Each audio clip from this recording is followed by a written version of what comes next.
Terserah nanti Bapak bersiwaknya dengan ini atau dengan dengan sorban atau dengan sejadah atau dengan baju, tapi usahakan dengan ini.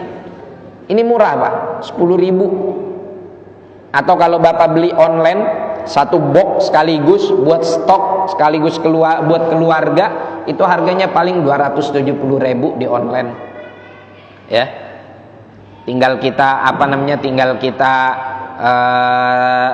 serut pakai pisau atau bisa sambil iseng-iseng kalau yang masih baru, yang masih fresh, yang masih basah tinggal digigit-gigit gitu.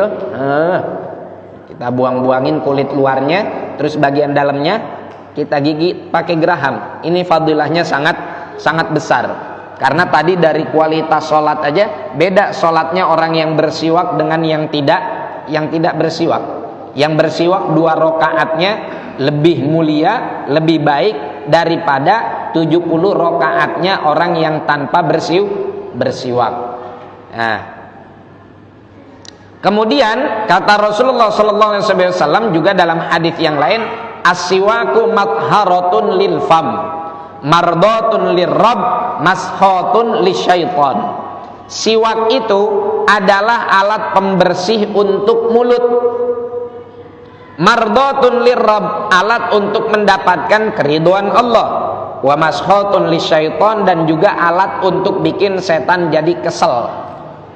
Jadi ketika Bapak bersiwak pengen sholat nih, ya, itu Allah ridho.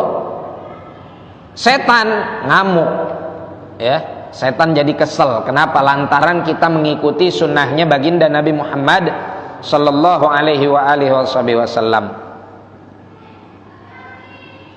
Bahkan dalam riwayat yang lain, majlatun lil basar, bikin pandangan kita, mata kita jadi nggak mudah rabun, ya, jadi nggak mudah rabun. Ini fadilahnya besar sekali Pak. Kita mungkin ya silakan kalau ada di antara para jamaah yang perokok, ya, saya nggak ingin membahas masalah rokoknya, tapi kalau Bapak bisa menyisihkan paling tidak sehari 1 bungkus 25.000, tambahin anggarannya 10.000, ini 10.000 buat seminggu, 10.000 buat seminggu, atau paling tidak 10.000 buat 5 hari. Kalau rokok kan 25.000 1 hari, ya kan? Ini 10.000 5 hari. 5 hari kemudian kita ganti beli sekaligus yang 1 pak. Fadilahnya besar. Ketika kita pengen wudu kita pakai, ketika kita pengen sholat kita gunakan, dan ntar ada beberapa lagi tempat di mana kita disunnahkan untuk bersiwak. Jadi jangan sampai kita tinggalkan ini, ya. Kalaupun memang kita lagi nggak punya kayu ininya, ya udah kita siwakan di saat kita hendak melaksanakan sholat dengan alat-alat yang seperti tadi sudah kita jelaskan. Nah, para jamaah sekalian yang dimuliakan oleh Allah Subhanahu wa taala, di antara fadilah siwak sebagaimana kami nukilkan dari kitab Taqrirat Sadidah Habib Zain bin Ibrahim bin Smith, ada banyak. Setidaknya ada yang mengatakan fadilah siwak ini ada 70 sampai ada 70. Tapi di sini kami dikutipkan beberapa saja. Di antaranya yazidu fil fasahah wal aql wal hifdz. Orang kalau rajin bersiwak, baik dengan ini ataupun rajin sikat gigi, itu akan menambah fasahah dia, kejelasan dia dalam berbicara, di antara fadilahnya. Kemudian apa lagi? Juga dapat menambah kecemerlangan otak, ya. Dan juga dapat menambah daya hafalan, meningkatkan daya hafalan. Itu berkah siwak. Karena memang gigi kita ini semakin bersih, maka akan di bawah gigi ini banyak sekali saraf, ya Pak, yang kita nggak tahu nyambungnya kemana ke seluruh tubuh. Makanya kalau orang sakit gigi itu kan kepalanya pusing. Sakit gigi muncul karena apa? Karena giginya berlubang lantaran apa? Lantaran kotor, nggak pernah disikat giginya, nggak pernah bersiwak, akhirnya bakteri-bakteri membentuk karang gigi, kemudian juga ngambilin enzim-enzim yang ada di gigi sampai akhirnya bikin gigi bolong, kemudian berkuman. Nah, kalau udah berkuman akhirnya gigi sakit. Nah, lantaran ada saraf yang memang nyambung ke otak kita, ke kepala kita, sehingga tidak menutup kemungkinan apabila seseorang rajin bersiwak, giginya bersih, ini akan menambah daya ingat dia. Dan Masya Allah, yang kita lihat dari para masyayikh kita yang mulazamah terhadap siwak, selain mereka juga selalu disiplin terhadap aturan Allah yang lain, tapi banyak di antara mereka yang sudah umur 87 tahun, sudah umur 90 tahun, 100 tahun, itu daya ingatnya masih lebih kuat ketimbang kita yang muda-muda. Ya, ketimbang kita yang muda. Kemudian apa? Yahuddul basar, mempertajam daya penglihatan. Wa yusahhilun naza', Masya Allah. Di antara fadilah siwak, Pak, jika kita amalkan, ini dapat memudahkan sakaratul maut. Sakaratul maut itu enteng, nggak sakit, nggak berat. Wa yurhibul adu wa yudha'iful ajar, bikin musuh jadi takut, wa yudha'iful ajar, dan juga bikin melipat gandakan pahala. Wa yubti'us syaib, memperlambat uban, ya, memperlambat uban. Wa yutayyibu raihatal fam, juga dapat membuat mulut kita menjadi aromanya enggak bau spiteng. Karena kita kan makan apa aja kita makan, ya enggak? Akhirnya mulut kita bau terkadang. Nah, dengan bersiwak maka mulut kita menjadi wangi, aromanya minimal kalau enggak wangi yang enggak bau. Kan ada orang kalau enggak wangi tapi enggak bau, itu ada artinya aroma baunya hilang walaupun enggak sampai wangi. Kemudian apa? Yuzilul qalha wa sufratal asnan, menghilangkan itu karang-karang gigi dan juga plak-plak yang ada di gigi. Wa yusaffil khilqah wa yurdir rabb, bikin Allah jadi ridho lantaran kita melaksanakan sunnah-sunnah Rasulullah sallallahu alaihi wasallam. Kemudian apa lagi? Yubayyidul asnan, mutihin gigi. Dan Masya Allah, amalan ini terkadang ada korelasinya atau nyambungnya itu kelihatan dari mananya. Ada amalan yang secara logika nggak kelihatan tapi mujarrab, ya, tapi mujarrab kalau istilah kitanya. Juga apa? Yurithul gina wal yusr, ya, artinya bikin kita jadi secara ekonomi lebih mapan dan akan banyak dapat kemudahan dari Allah Subhanahu wa ta'ala. Wa yudhibus suda, menghilangkan pusing. Yusahhihul ma'iddah wa yuqawwiha, dapat memperbaiki lambung, ya, dan juga menguatkan lambung kita. Wa yutahhirul qalba, membersihkan hati. Wa a'dhamuha annahu yudzakiru syahadah indal maut. Masya Allah. Kata para masyayikh kita, orang yang biasa bersiwak itu nanti mendapatkan fadilah atau keutamaan apa? Ketika dia sakaratul maut mudah mengucapkan 2 kalimat syahadat. Jadi nggak sembarangan fadilah ini, ya. Kayu kering buat nabok sakit juga ini lumayan. Apalagi kalau udah kering kayak begini. Kalau sini sih nggak terlalu sakit, udah biasa santri dipukul gini udah biasa. Tapi kalau sini lumayan, ya. Tapi fadilahnya apa? Bikin kita jadi ingat syahadat ketika sakaratul maut. Jadi nggak ada alasan lagi bagi kita untuk tidak bersiwak, baik dengan ini atau kalau bapak mau bawa punya sikat gigi yang kecil dari hotel tuh. Kadang kalau ke hotel ada sikat gigi yang segede gini, kantongin di baju koko. Hendak sholat ketika kita mau takbiratul ihram itu disunahkan untuk bersiwak, baik dengan ini ataupun dengan sikat gigi tadi. Silakan. Dianggap aneh, biarin orang anggap aneh. Yang penting Rasulullah seneng, ya enggak? Apa kata penyair itu? Hah? Ya biarin dikata orang aneh. Yang penting Rasulullah senang. Kan kata penyair gitu, laitaka tahlu wal anamu laitaka tahlu wal anamu marirah. Yang penting engkau manis, yang penting engkau senang, meskipun yang lain kelihatan mukanya pahit buat kita. Ya. Yang penting engkau senang, yang penting engkau manis, yang penting engkau bahagia. Biarin yang lain mukanya kelihatan demek, biarin yang lain ngelihat kita dengan pandangan yang sinis, dengan pandangan apa sih itu kayu dikantong-kantongin, emang nggak jijik apa dijigong nempel di sini. Ya kan orang nganggapnya jijik ya kan, ada jigong nempel di sini. Tapi kalau itu udah Rasulullah Sallallahu Alaihi Wasallam yang ngajarin kita mau ngapain? Mau ninggalin? Sayyidina Khalid bin Walid, Sayyidina Khalid bin Walid ini digelari apa Pak? Saifullah al-Maslul, pedang Rasulullah Sallallahu Alaihi Wasallam yang nggak bisa dipatahkan. Makanya beliau meninggalnya itu kan bukan meninggal ketika perang.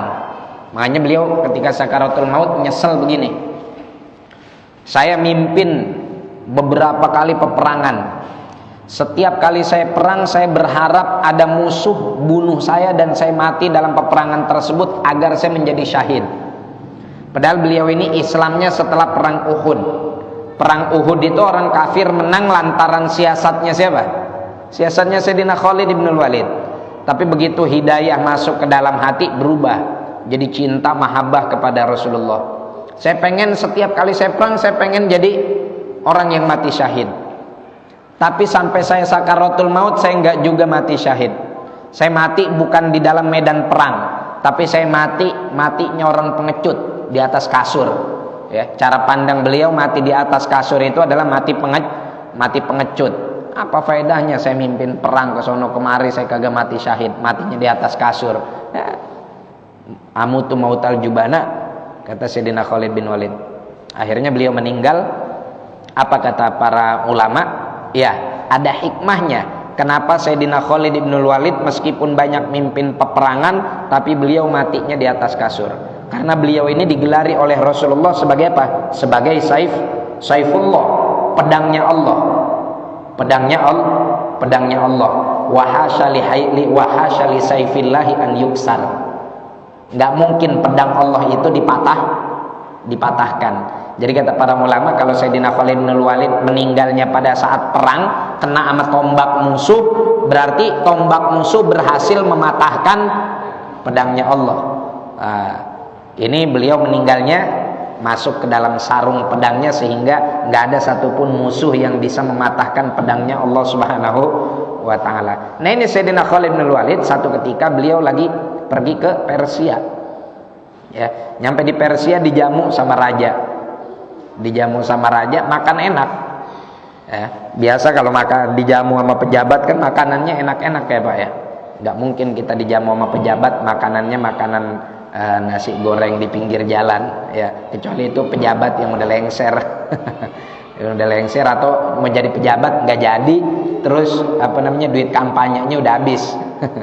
Baru datang neraktir nasi goreng itu. Disediain makanan-makanan mewah. Sampai satu ketika selesai beliau makan, ada makanannya jatuh ke lantai. Dipungut sama beliau. Makanan yang jatuh ke lantai itu dipungut, dimakan. Selesai dipungut, dimakan, sahabatnya bilang, "Ya Khalid bin Walid, ente nggak tahu lagi di hadapan raja. Malu apa? Makanan jatuh ke lantai kok ente pungut, ente makan lagi." Apa kata Sayyidina Khalid bin Walid? Cuman gara-gara raja kayak gitu ana ninggalin sunnahnya Nabi Muhammad. Ya, jadi ada makanan jatuh masih layak dimakan, sunnah Rasulullah diapain? Diambil, kita makan lagi supaya tidak terbuang sia-sia. Gitu, supaya tidak terbuang sia-sia. Dimakan sama Sayyidina Khalid bin Walid tanpa rasa malu. Bahkan ketika ditegur jawabannya apa? Saya nggak malu. Masa cuma gara-gara raja kayak gitu doang saya harus ninggalin sunnahnya Rasulullah. Sekarang kita dikatain bawa-bawa siwak, ih jorok, dikantong-kantongin, apain apa segala macam. Ngapain harus malu? Rasulullah SAW nyontohin kayak begitu, ya kan? Lagian kan kita ngantongin siwak kita sendiri. ya, bukan siwak bapak. Ya kan disuruhnya kita pakai siwak sendiri, pakai siwak kita sendiri. Kecuali kalau kita punya kita meyakini ada siwaknya para ulama, para aulia, orang soleh yang memang mulutnya nggak pernah gibahin orang, mulutnya nggak pernah berbohong, mulutnya nggak pernah ngatain orang dan lain-lain, mulutnya penuh dengan berkah. Kita ambil siwaknya, kita pakai, ini namanya tabarruk, ngambil berkah. Dan itu banyak hadis-hadis yang berbicara tentang tabarruk. Nah ini ya Pak ya, jadi jangan sampai hal-hal yang baik seperti ini kita tinggalkan. Nah yang selanjutnya hukum-hukum siwak. Hukum bersiwak ada 5 ya, tergantung keadaan dan juga kondisi. Yang pertama, siwak hukumnya wajib. Nah, kapan bersiwak hukumnya wajib? Bersiwak hukumnya wajib apabila idza tawaqqafat alaihi izalatu najasatin wa izalatu rihin karihatin li sholatil jum'ah wa idza nadara. Ada 3 kondisi di mana bersiwak hukumnya wajib.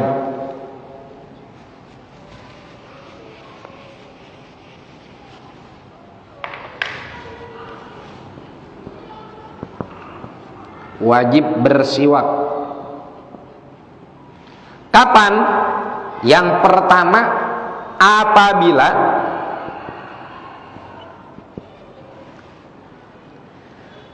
ada najis di mulut yang tidak bisa dihilangkan kecuali dengan bersiwak.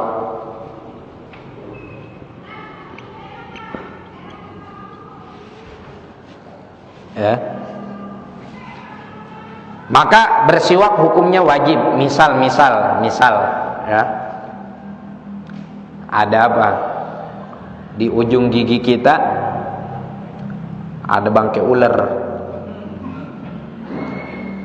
Ya, najis tuh. Baik ya mungkin bapak lupa atau gimana ya kan, lagi nongkrong sama temen datang bawa sate, makan, oh kita makan aja, tok. Sate apa nih? Rada panas.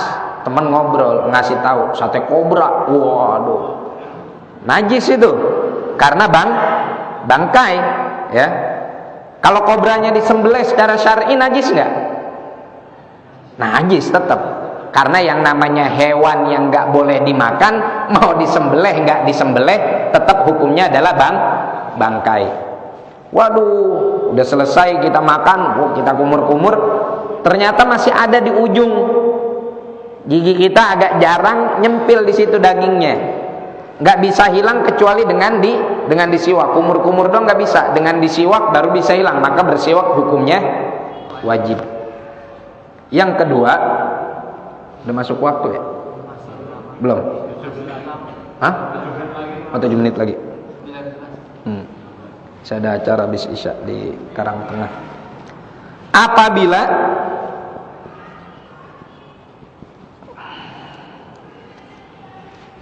aroma mulut kita bau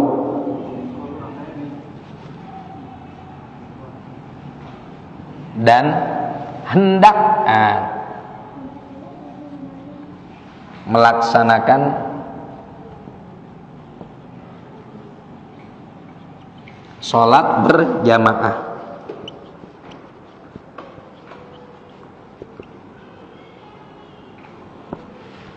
atau Jum'ah.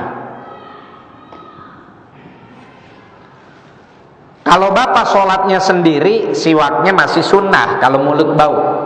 Tapi kalau berjamaah, mulut bau, wajib bersiwak. Apalagi jamaahnya jamaah sholat Jumat. Jadi jangan sampai kita berangkat Jumatan, Makanya nanti disunahkan juga kan kalau kita pengen Jumatan ngapain? Mandi, ya kan? Mandi sunat tuh pakai minyak wangi. Jangan sampai kita berangkat Jumatan mulut bau, mohon maaf ketek bau, keringetan bau. Kasihan yang ada di samping. Saya nggak ngerasa bau kok. Ya situ mah kan udah biasa. Punya sampean ya kan udah biasa ya. Nggak mungkin ngerasa, tapi kan yang ngerasa orang lain sebelahnya yang tersiksa. Kalau orang Indonesia kan kadang nggak enakan, ya masih menjaga etika dan budi pekerti, nggak barbar gitu. Kadang masih nggak enak. Akhirnya kita sholat Allahu Akbar, nahan, mana di samping kita bau banget gitu, ya. Usahakan ketika kita hendak berangkat ke masjid, kita dalam keadaan sebaik mungkin, serapih mungkin, sewangi mungkin, atau minimal kalau nggak wangi juga nggak bau gitu, karena bisa mengganggu kekhusyuan orang yang ada di samping kita. Dan kita jangan beralasan, waduh dianya aja emang sholatnya belum terlatih. Ntar kita beralasan gitu. Nah yang ketiga, bersiwak hukumnya wajib apabila dinadarkan. Karena nazar itu adalah iltizamu qurbah. Apa itu iltizamu qurbah? Kita mewajibkan diri kita untuk melaksanakan sesuatu yang sifatnya taqarrub. Taqarrub itu yang sunnah-sunnah.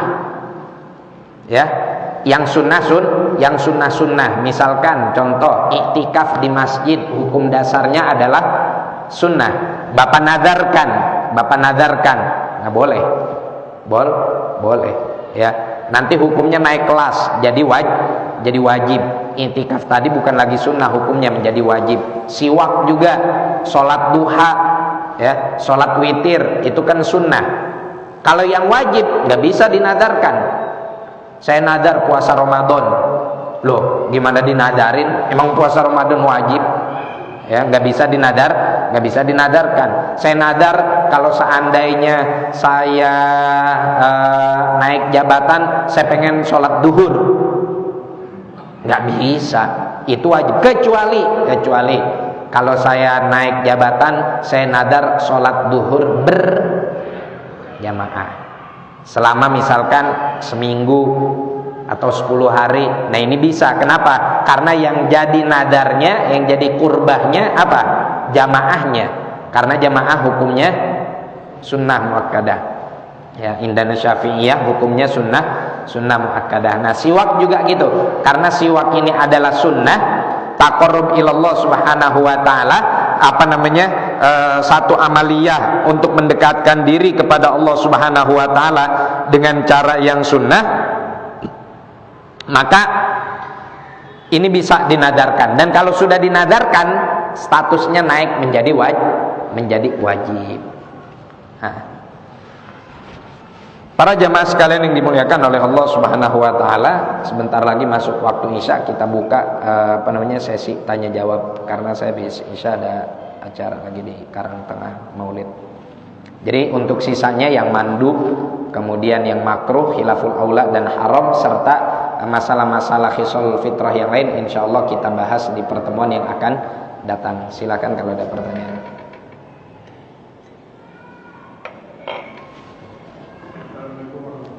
Waalaikumsalam warahmatullahi wabarakatuh.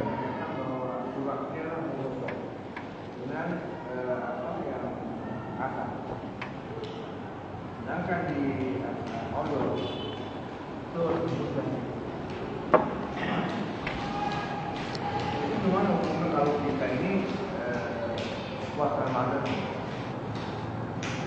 apakah itu gosok gigi dengan odol boleh? Oke. Apa hukumnya gosok gigi dengan odol pada siang Ramadan di saat kita berpuasa? Jamil, pertanyaan bagus sekali. Kalau kita nyikat giginya atau bersiwaknya yang tanpa odol dulu nih, misalkan dengan ini nih, ya, dengan kayu arok, ada 3 pendapat. dalam hal ini. Karena ini kan nggak ada ain atau benda yang dikhawatirkan masuk ke dalam mulut kita melewati tenggorokan. Maka hukumnya, kalau puasanya puasa wajib, itu masih disunnahkan sampai zawal.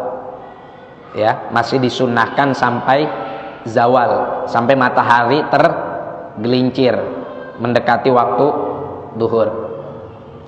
Ada yang mengatakan, ada pendapat yang mengatakan kemudian setelah zawal hukumnya makruh. Setelah zawal hukumnya makruh. Itu pendapat yang pertama. Pendapat yang kedua, pendapat Al-Imam Nawawi.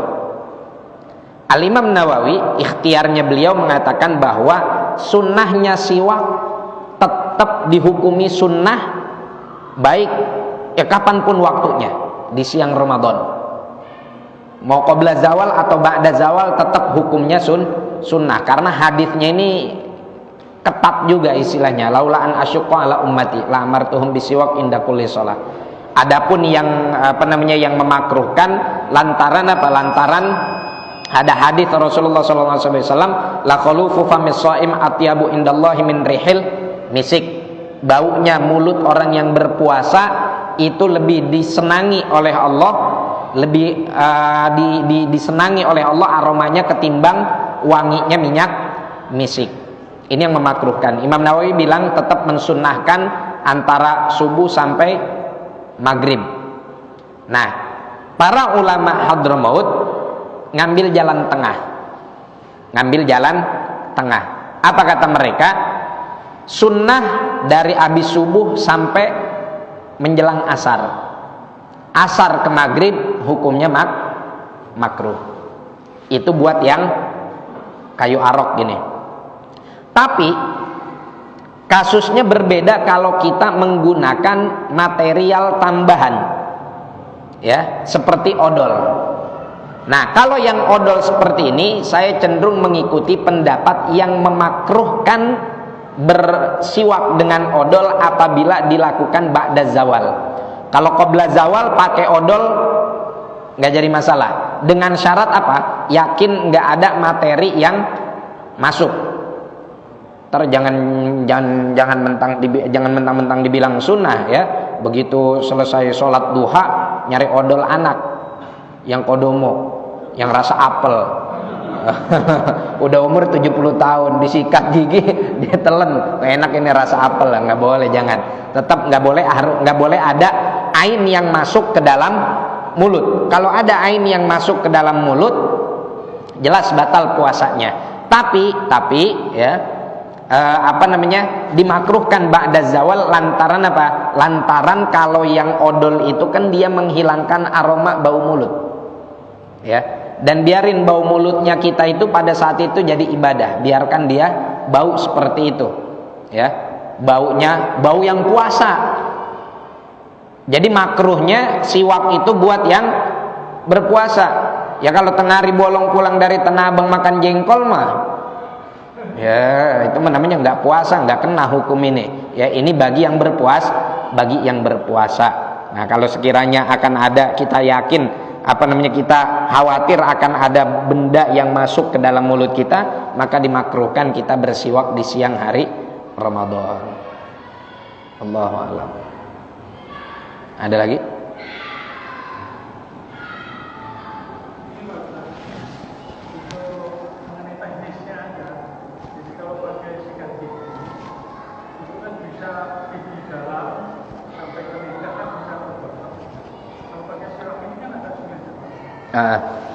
Oke. Pakai siwak ini, ya. Kalau pakai yang jadi gini. Makanya kita katakan bahwa kesunnahannya siwak itu bisa kita dapati dengan menggunakan alat apapun. Sehingga ketika Bapak nyikat gigi dengan sikat gigi yang bisa menjangkau ke paling ujung, dapat pahala sunnah nggak? Dapat tetap, ya. Kenapa kita katakan ini lebih afdol? Lil ittiba, lantaran kita mengikuti apa yang dipakai oleh Rasulullah, dikarenakan ada kesamaan material antara kayu arok dengan pasta gigi, gitu. Itu saja sisinya. Tapi apa namanya, kalaupun Bapak ingin menggunakan sikat gigi yang bisa menjangkau ke dalam, itu nggak jadi masalah. Dan bahkan kalaupun seandainya ada najis seperti tadi contohnya, misalkan ada daging ular di ujung, nggak bisa dijangkau dengan siwak yang kayu ini, dengan kayu arok, bisanya dijangkau dengan sikat gigi, wajib pakai yang sikat gigi. Ini nggak wajib, karena nggak bisa ngilangin, nggak nyampe misalkan, susah tuh, karena apa namanya, bagian yang kasarnya adanya malah nonjok langit-langit. Tapi kalau yang sikat gigi kan bulu-bulunya masuk ke sela-sela gigi. Nah itu, maka itu yang wajib pakai sikat gigi tadi. Jadi hukumnya fleksibel dari segi teknis. Adapun untuk ketika dia pada derajat yang sama dalam kesunahan, maka baik Bapak mau pakai kayu arok ataupun mau pakai sikat gigi ataupun misalkan mau pakai kayu yang lain, pakai sorban misalkan, itu tetap dapat aslus sunnah, tetap dapat asal pahala sunnah. Yang penting satu, jangan pakai sikat WC. Kegedean, nggak muat masuknya, ribet.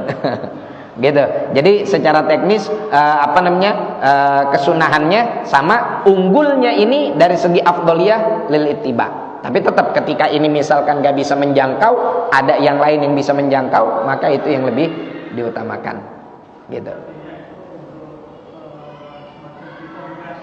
Dikombinasikan gak jadi masalah, dan itu bagus. Ya, seperti yang kita katakan, misalkan ketika kita di rumah kita pengen sikat gigi, habis makan nih kan kita di rumah, kita bersiwaknya sebelum wudhu pakai yang sikat gigi. Ntar ketika kita di rumah, ketika kita nyampe di masjid menjelang sholat sunnah pakai yang ini, wah ada afdol. Ini lebih baik lagi, lebih utama lagi. Apalagi sebelum kita berangkat juga kita pakai kumur dulu, ya kan, dengan misalkan dengan mouthwash itu Listerine, ya kan, dengan Listerine atau dengan yang Pepsodent yang lain-lain, ya kan, bisa sambil kita iklanin di sini, endorse.